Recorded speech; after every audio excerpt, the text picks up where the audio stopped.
বন্ধুদের শুভ সন্ধ্যা জানিয়ে আজকে মার্কেট আপডেট শুরু করছি। মার্কেট গতকালকে অনেক দিন পরে মার্কেট আপডেট দেওয়ার পরে ভাবছিলাম যদি কোনো কারণে আজকে স্লো যায় বা হালকা কারেকশন হয়, হয়তো সবার মধ্যে একটা বিরূপ প্রতিক্রিয়া সৃষ্টি হবে।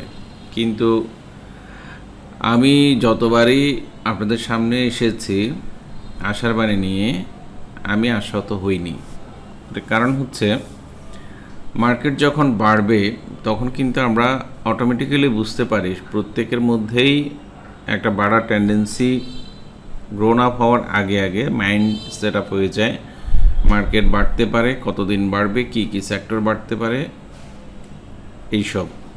তো সেটার প্রেক্ষিতে কালকে আপনাদেরকে আপডেট দিয়েছি, হয়তো একটা শার্প কারেকশান হবে, আরও বড় কারেকশানও হতে পারে, সেটা পরে আমরা দেখব। কিন্তু আমরা ছোট ছোট যে সুইংগুলো, গতকালকেও আমি কথাটা অ্যাড্রেস করেছিলাম, ছোট ছোট যে সুইং ট্রেডগুলো হচ্ছে আমরা যেন এগুলো মিস না করি।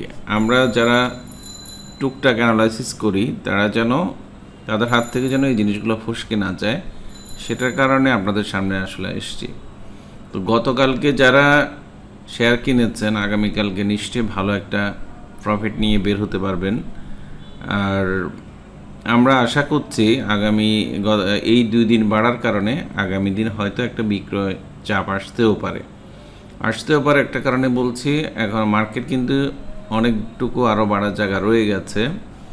আসতে পারে একটা কারণে, সেটা হচ্ছে গতকালকেও আমরা যেটা দেখিয়েছি 263 কোটি টাকা, তার আগের দিনের চাইতে অনেক বেশি ছিল। আজকে সেটা গিয়ে 417 কোটি টাকায় ট্রেড এসে দাঁড়িয়েছে, আর সেখানে 60 পয়েন্টস বেড়েছে। এটা খুবই চমৎকার একটা ব্যাপার আমাদের বাজারের জন্য, আমাদের জন্য। তো 315টা অ্যাডভান্স, 36টা মাত্র ডিক্লাইন করেছে, 46 তো আনচেঞ্জড অবস্থায় আছে। আজকে যেটা উল্লেখযোগ্য ব্যাপার ছিল, আমরা টপ 10 যদি হিসাব করি, টপ গেইনার্সের মধ্যে যেসব শেয়ারগুলো আছে সেখানে আমরা বে লিজিংকে দেখতে পাচ্ছি। বে লিজিং 4 টাকা এসছে, এটা ভাবা যায়। তারপরে ন্যাশনাল হাউজিং শুরু একদম সকালবেলা থেকে হলটেড, অগ্নি সিস্টেমস, স্ট্যান্ডার্ড ব্যাংক, তারপরে মোটামুটি আমরা যে জিনিসগুলো দেখেছি গতকালকে, ফাইন্যান্স এবং টেক্সটাইলের আধিপত্য দেখেছিলাম। আর আজকে ফার্মাসিউটিক্যালস এবং টেক্সটাইল বেশি বেড়েছিল। সেটার মধ্যে আজকে গতকালকে যেসব শেয়ারগুলো বেশি দাম বেড়েছে আজকে সেগুলো কম বেড়েছে। আর এটার পাশাপাশি ফার্মাসিউটিক্যালসের মধ্যে যে শেয়ারগুলো লো পেইড, ফান্ডামেন্টালি স্ট্রং, এই টাইপের শেয়ারগুলোর দাম বেশি বেড়েছে, যেমন জেএমআই সিরিঞ্জ, আর হচ্ছে ওরিয়েন ইনফিউশন সহ আরও কয়েকটা শেয়ার যেগুলো উল্লেখযোগ্য। আর আমরা সিগনিফিকেন্টলি এটার পাশাপাশি দেখেছি আজকে আইটি সেক্টর, একদম ফুল সেক্টর খুব ভালোভাবে দাম বেড়েছে, যেটা দীর্ঘদিন আমরা এরকম বাজার আসলে দেখি না। পুরো সেক্টর শতভাগ দাম বেড়েছে।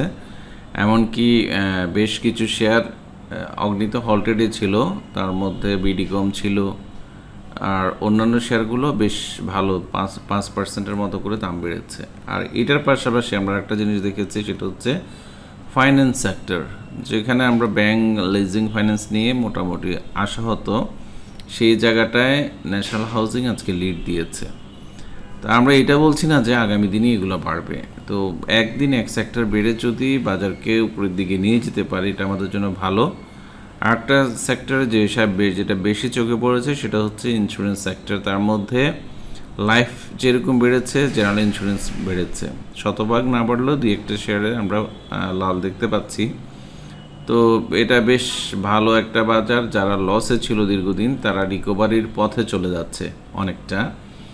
জুৎসই শেয়ার যদি তার পোর্টফোলিওতে থাকে তাহলে হবে। যেমন গতকালকে আমি যে শেয়ারগুলো দাম বাড়বে বলেছিলাম বা দাম বাড়ার সম্ভাবনা আছে, সেগুলো কিন্তু আজকে কিন্তু দাম মোটামুটি বেড়েছে, হয়তো অত ফ্লুয়েন্টলি বাড়েনি।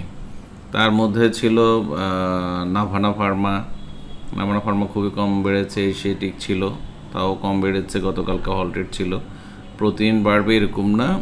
ট্রেড আওয়ারে আমাদের কনফিডেন্স ফ্রেন্ডস গ্রুপে আমি মর্নিংয়ে কিন্তু ক্রিস্টাল ইন্স্যুরেন্সের চার্ট দিয়েছিলাম, পাশাপাশি নাভানা ফার্মারও চার্ট দিয়েছিলাম। তো এখানে প্যারামাউন্টও আমার টপ 20-তে আছে, যেটার কারণে সবগুলো শেয়ার তো আসলে একই দিনে কেনা যায় না। এটার পাশাপাশি সবচেয়ে উল্লেখযোগ্য ছিল ইঞ্জিনিয়ারিং সেক্টরে কোনো শেয়ার হয়তো ওইভাবে না বাড়লেও প্রত্যেকটা শেয়ারই 3 to 5% করে আজকে গেইন করেছে। তো সেখানে যেমন কপার টেককে আমরা বাড়তে দেখেছি, অনেকদিন পরে নাইক্যাপ বেড়েছে, এরকম অনেকগুলো শেয়ার। আর পাওয়ার সেক্টরের মধ্যে আমার কাছে উল্লেখযোগ্য মনে হচ্ছে যেটা এরকম একটা চ্যানেলের মধ্যে আমি চারটা ড্র করে রেখেছিলাম। সেই ড্র থেকে চারটা যখন চ্যানেল ভেঙে পড়ে যায় তখন শেয়ারটা মোটামুটি অনেকটা হতাশার মধ্যে চলে যাচ্ছিল, এরকম একটা ব্যাপার। তো সেখানে চ্যানেল ধরে এটা পড়ে যাওয়ার কথা, কিন্তু আজকে আমরা আপ ট্রেন্ড চ্যানেলের যে বড় চ্যানেলটা ড্র করেছিলাম আগে, সেটার মধ্যে যাওয়ার চেষ্টা করছে।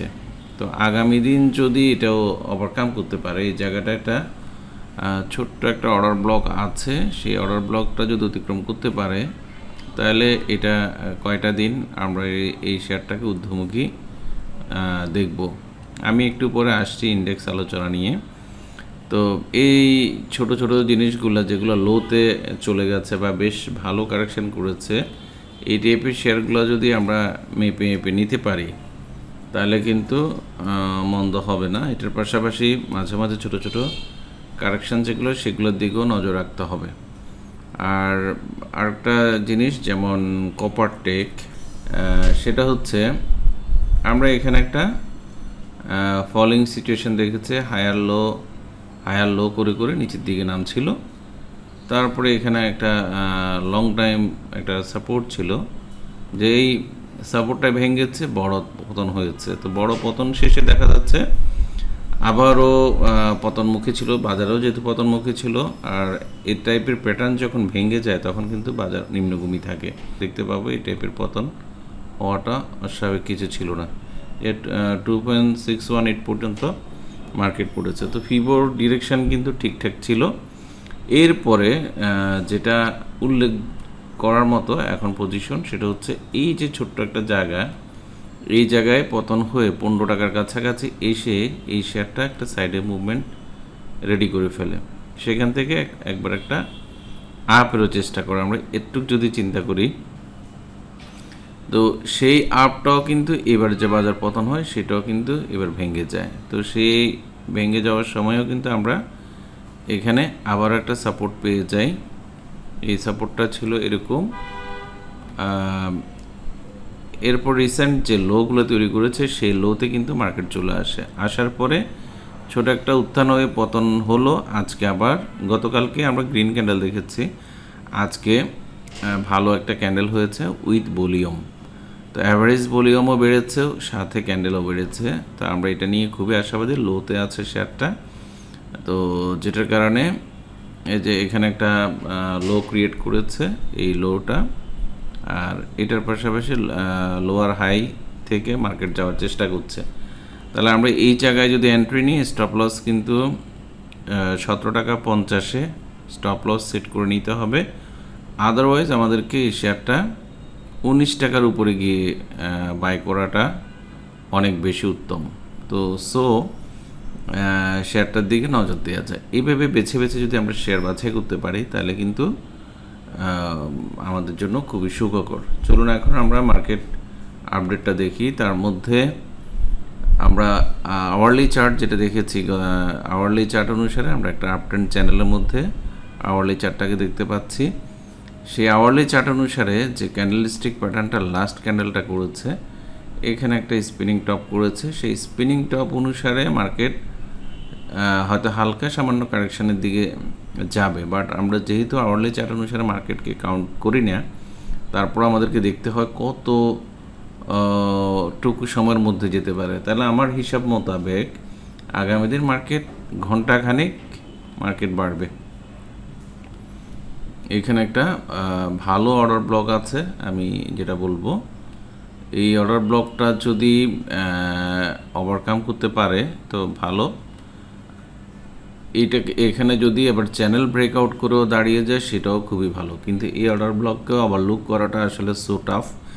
তো যেটা একটা শক্ত টাইপের রেসিস্ট্যান্স আমি বলবো, সেই রেসিস্ট্যান্স থেকে বাধাপ্রাপ্ত হওয়ার সম্ভাবনা আছে। তাহলে সেটা কত পয়েন্টস পড়ে? আজকে যেখানে ক্লোজ করেছে 4783, আগামী দিন মার্কেট 4820 পর্যন্ত যাওয়ার জায়গা আছে, মানে আরও 40 পয়েন্ট বাড়ার মতো পসিবিলিটিস জায়গাটাতে আছে। তো এটা অনেক বড় পয়েন্টস। এই 40 পয়েন্ট বাড়ার পরে কিছু কারেকশান হলেও খুব বেশি আমি ক্ষতির কিছু দেখি না, বা অনেক বেশি কিছু খারাপ হয়ে গেছে আমি এটা বলবো না। আমরা ধরে নিলাম যে এখান থেকে মার্কেট বেড়ে এখানে গেল, মার্কেট মিডল চ্যানেলে চলে আসলো, আবার বাড়া শুরু করলো। এইভাবে যদি চ্যানেল ধরে ধরে আগায় তাহলে তো আমরা ধরে নিব যে মার্কেট রাইট ওয়েতে আছে। তো ভয়ের কোনো কারণ আমি দেখছি না, তবে সাবধান হওয়াটা অনেক জরুরি। আমরা যদি ডে চার্টও দেখি, অ্যাজ পার ডে চার্ট অনুসারেও আমার একই জায়গায় রেসিস্ট্যান্স জায়গাটা ড্র করা আছে। এটার পাশাপাশি আমি ডে চার্টে দেখতে পাচ্ছি মার্কেট 4900 পর্যন্ত চলে যাওয়ার একটা সুযোগ আছে। তো 4900তে তো হুট করে যাবে না, এটা 4783, মাত্র আরও 120 পয়েন্টের মতো। সেটা যেতে হলে 2-3 দিনও লেগে যেতে পারে, একদিনেও বাড়ার সুযোগ আছে, কারণ ভলিউম ভালো হয়েছে, ক্যান্ডেলও বাড়ছে। তো প্রতিদিন এরকম আশা করাটা আমাদের জন্য বোকামি। আমরা যখন বাড়ে মনে করি যে বাড়বেই বাড়বে, আর পড়ে যাবে যখন মনে করি তখন শুধু ভাবি যে মার্কেট বোধহয় পড়েই যাবে। তো সাবধানতা অবলম্বন করবেন, কিছু কিছু শেয়ার দেখে আগাবেন। আর ফাইনালি যখন বাজার পতনমুখী হবে আমি আপডেট দিয়ে যাব। ধন্যবাদ, সবাই ভালো থাকবেন।